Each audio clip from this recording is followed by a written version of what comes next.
दोस्तों, आज वक्त के जिस दौर में हम जी रहे हैं उसमें आने वाला पल किस शक्ल में हमारे सामने आएगा ये तो कोई नहीं जानता। मगर हाँ, हम कर सकते हैं तो सिर्फ इतना कि आने वाले पल के कदमों की आहट को पहचान सकते हैं, लेकिन अपने आंखें और कान खुले रखकर सतर्क रहे, सावधान रहे, सुरक्षित रहे। फिर स्वागत है आपका एक और नई कहानी के साथ। नमस्कार दोस्तों, एक बार फिर से स्वागत है आप सभी का एक और नई खौफनाक कहानी के साथ। उदयन दास की कई मासूकाएं थी, उनमें से एक थी कोलकाता की रहने वाली 26 साल की आकांक्षा। उसके पिता शिवेंद्र शर्मा पश्चिम बंगाल के बांकुरा जिले के एक बैंक में चीफ मैनेजर थे। भोपाल मध्य प्रदेश के तकरीबन 32 साल के उदयन दास को अय्याशी करने के लिए दौलत नहीं कमानी पड़ी थी, क्योंकि उसके माँ बाप इतना कुछ कमा कर गए थे कि अगर वह कुछ काम भी नहीं करता तो भी वह ज़िंदगी में कभी भूखा नहीं सोता। अब से तकरीबन 8 साल पहले आकांक्षा की दोस्ती फेसबुक के जरिए उदयन दास से हुई थी। फेसबुक चैटिंग में उदयन दास ने खुद को आईएफएस अफसर बताया था, जो कि अमेरिका में रहता है और अक्सर भारत भी आया करता है। अपने पिता बीके दास को उसने भेल भोपाल का अफसर बताया था, जो कि रिटायरमेंट के बाद रायपुर में खुद की फैक्ट्री चला रहे हैं। और माँ इंद्राणी दास को पुलिस महकमे से रिटायर्ड डीएसपी बताया था। उसने माँ को भी अमेरिका में रहना बताया था। उदयन दास ने आकांक्षा को यह भी बताया था कि वह आईआईटी दिल्ली से ग्रेजुएट है। आजकल जैसा कि आमतौर पर फेसबुक चैटिंग में होता है, वह आकांक्षा उदयन दास के मामले में भी हुआ। पहले जान पहचान, फिर दोस्ती और उसके बाद प्यार। जल्द ही दोनों ने मिलना जुलना शुरू कर दिया। उदयन दास भले ही भोपाल में रह रहा था, पर आकांक्षा के लिए तो वह अमेरिका में था, इसलिए जल्दी उदयन दास ने उसे बताया कि वह दिल्ली आ रहा है। दोनों दिल्ली में मिले, कुछ दिन साथ गुजारे। उदयन दास की रईसी का आकांक्षा पर खासा असर पड़ा। वे दोनों एक साथ हरिद्वार, मंसूरी, देहरादून भी घूमने गए।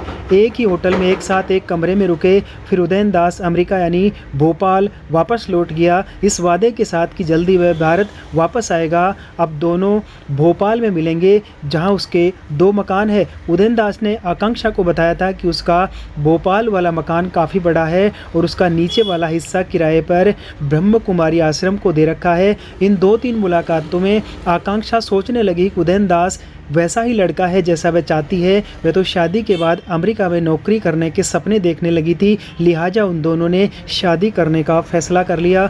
एक दिन उदयन दास ने आकांक्षा को बताया कि उसका मन अब अमेरिका में नहीं लग रहा है और वह उससे शादी कर भोपाल में ही बस जाना चाहता है। इससे अमेरिका जाकर नौकरी करने की आकांक्षा की ख्वाहिश मिट्टी में मिल गई, क्योंकि अब वह अपने घर वालों को बता चुकी थी कि वह नौकरी करने अमेरिका जा रही है। आकांक्षा उदयन दास को चाहने लगी थी, इसलिए राजी हो गई। आज नहीं तो कल उसे अमेरिका जाने का मौका मिल ही जाएगा, इसलिए वह उदयन की बताई तारीख पर बीते साल जून महीने में भोपाल आ गई। माँ बाप से हकीकत छिपाने के लिए उसने यह झूठ बोला कि वह नौकरी करने न्यूयॉर्क जा रही है। आकांक्षा ने भोपाल के ही पीपलानी के कालीबाड़ी मंदिर में उदयन दास के शादी भी कर ली। इस दौरान वह फ़ोन पर घर वालों से बातचीत करती रही, लेकिन खुद को अमेरिका में होने का झूठ बोलती रही।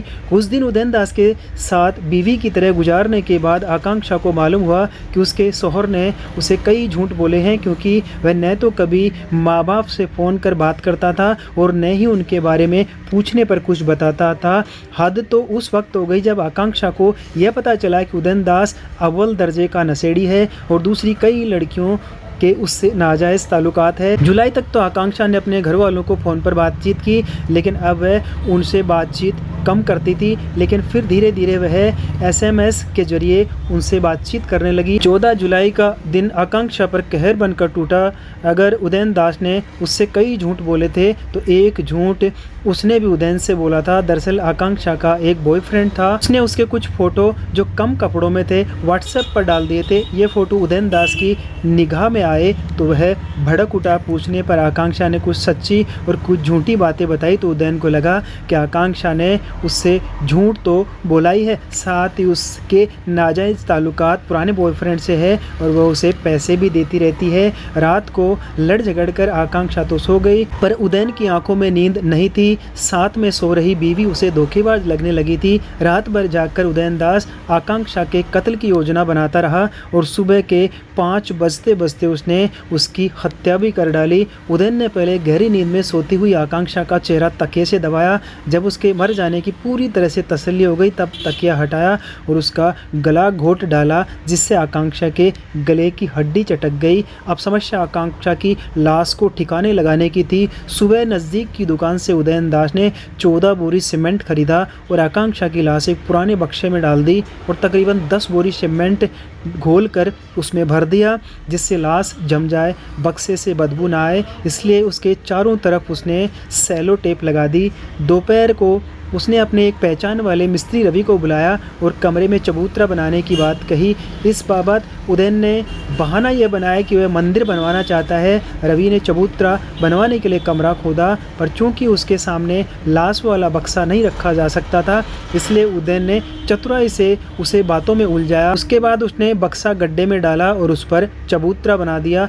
खूबसूरती बढ़ाने के लिए उस पर मार्बल भी जड़ दिया। आकांक्षा के माँ बाप बांकुरा से परेशान थे, क्योंकि धीरे धीरे उनकी बेटी ने SMS के जरिए भी बात करना बंद कर दिया था।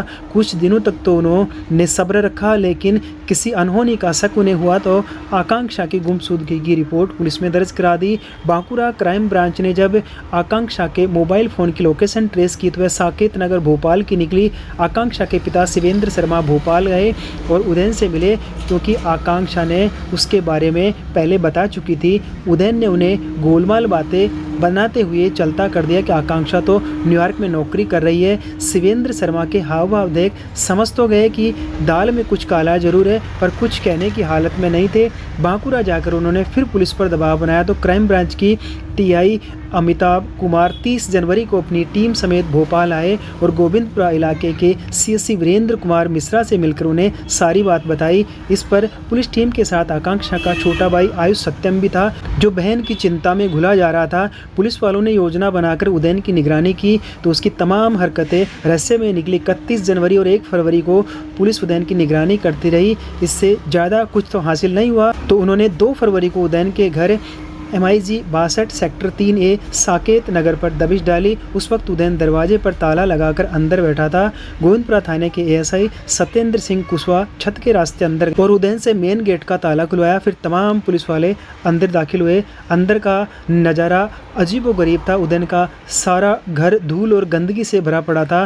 तीनों कमरे में तकरीबन 10,000 सिगरेट के ठूंठ पड़े बिखरे थे और शराब की खाली बोतलें लुढ़की पड़ी थी। खाने की बासी प्लेटें भी पाई गई जिनसे बदबू आ रही थी। पर सब कुछ ज़्यादा हैरान कर देने वाली बात दूसरे कमरे में बना एक चबूतरा था, जिसके अंदर फांसी का फंदा लटक रहा था और कमरों की दीवार पर जगह जगह प्यार भरी बातें लिखी हुई थी। चबूतरे के बाबत पुलिस वालों ने सवाल जवाब शुरू किए तो पहले तो उदयन खामोश रहा, पर थोड़ी देर बाद ही उसने फिल्मी स्टाइल में कहा कि उसने आकांक्षा का कत्ल कर दिया है और उसकी लाश इस चबूतरे के नीचे दफन है। इतना सुनते ही पुलिस वालों के होश फाख्ता हो गए। उन्होंने तुरंत चबूतरे की खुदाई के लिए मजदूर बुलवा लिए। चबूतरा इतना पक्का था कि मजदूरों से भी नहीं टूटा, तो पुलिस वालों ने उसे JCB मशीनों से खुदवाया। थोड़ी खुदाई के बाद निकला वह बक्सा जिसमें आकांक्षा की लाश 2 महीनों से पड़ी थी। बक्सा खोला गया तो उसमें से आकांक्षा की मुड़ी तुड़ी हड्डियां निकली, जिन्हें पहले पोस्टमार्टम और फिर DNA टेस्ट के लिए भेज दिया गया। उदयन दास के माँ बाप कहाँ हैं, ये सवाल भी अहम हो चला था। पुलिस वालों ने जब उनके बारे में पूछा तो पहले तो उसने उन्हें ट्रकाने की कोशिश की, पर जैसे ही पुलिस ने उस पर 3rd डिग्री का इस्तेमाल किया तो उसने पूरा सच उगल दिया कि उसने अपने माँ बाप की हत्या अब से तकरीबन 5 साल पहले रायपुर वाले मकान में की थी और उन्हें लॉन में दफना दिया था। मामला कुछ यूँ था, भोपाल में जब उदयन दास 7वीं जमात में था तब उसने एक दोस्त का स्कूल दीवार पर सिर मारकर सिर फोड़ दिया था। रायपुर आकर भी उसकी बेजा हरकतें कम नहीं हुई थी। पढ़ाई लिखाई में तो वह शुरू से ही फिसड्डी था, पर रायपुर आकर नशा भी करने लगा था। माँ बाप चूँकि उसे पढ़ाई लिखाई के बाबत डांटते रहते थे, इसलिए उनसे नफ़रत करने लगा था। जब कॉलेज की डिग्री पूरी होने का वक्त आया तो उसने माँ बाप से झूठ बोल दिया कि वह पास हो गया है। इस पर माँ बाप ने उसे नौकरी करने को कहा तो उसे लगा कि झूठ पकड़ा जाने वाला है, लिहाजा उसने माँ बाप को ठिकाने लगाने का फैसला ले डाला। एक रात पिता चिकन लेने बाजार गए हुए थे।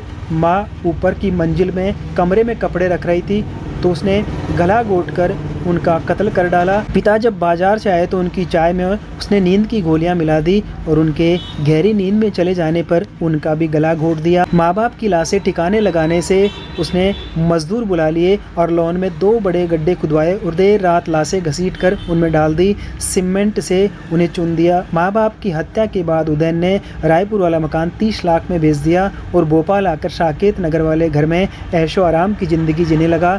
निकम्मा और अयास उदयन चालाक भी कम नहीं था। उसने इंदौर से पिता की और इटारसी नगर पालिका से माँ की मौत का झूठा सर्टिफिकेट बनवाया और उनके बिना ही सारी जायदाद अपने नाम करा ली। माँ की पेंशन के लिए ज़रूरी था कि उनके जिंदा होने का सर्टिफिकेट बनवाया जाए, जो उसने दिल्ली के डिफेंस कॉलोनी में एक डॉक्टर से बनवाया और बैंक मुलाजिमों से घूस देकर हर महीने पेंशन निकलवाने लगे। दोस्तों, वैसे उदयन दास के मामले में एक सबक लड़कियों को जरूर मिलता है कि फेसबुक की दोस्ती उस वक्त जानलेवा साबित हो जाती है जब उदयन दास जैसे जालसाज और फरेबियों के चुगल में फंसकर घर वालों से झूठ बोलने लगती है और एक अनजान आदमी से चोरी छिपे शादी कर लेती है। इसलिए सोशल मीडिया का इस्तेमाल उन्हें सोच समझकर करना चाहिए। दोस्तों, गिरफ्तारी के बाद भोपाल से रायपुर और रायपुर से बांकुरा ले जाए गए उदयन दास को जब 20 फरवरी को भोपाल लाया गया तब पता चला कि शादी के बाद अपनी बीवी आकांक्षा के साथ वह खाना पीने के अलावा सिर्फ सेक्स ही करता था। लगता था कि सेक्स उसके लिए बहुत ज़रूरी नहीं बल्कि एक खास किस्म की बीमारी बन गई थी। लगातार सेक्स करने से वह थकता इसलिए नहीं था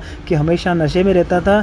मुमकिन है कि आकांक्षा को उसकी इस आदत पर भी शक हुआ हो और उसने ऐतराज़ जताया हो, लेकिन चूंकि वह एक तरह से उसकी कैद सी होकर रह गई थी इसलिए जीते जी किसी से इसके बारे में जिक्र भी नहीं कर पाई। और पूछने पर उदयन ने पुलिस वालों को बताया कि जब वह 8वीं जमात में था तब जेब में कंडोम रखकर चलता था कि क्या पता कब कोई लड़की सेक्स करने के लिए राजी हो जाए। दोस्तों, इस कहानी पर आप अपनी क्या राय रखते हैं प्लीज़ कमेंट जरूर करें। चैनल पर नए तो चैनल को सब्सक्राइब जरूर करें।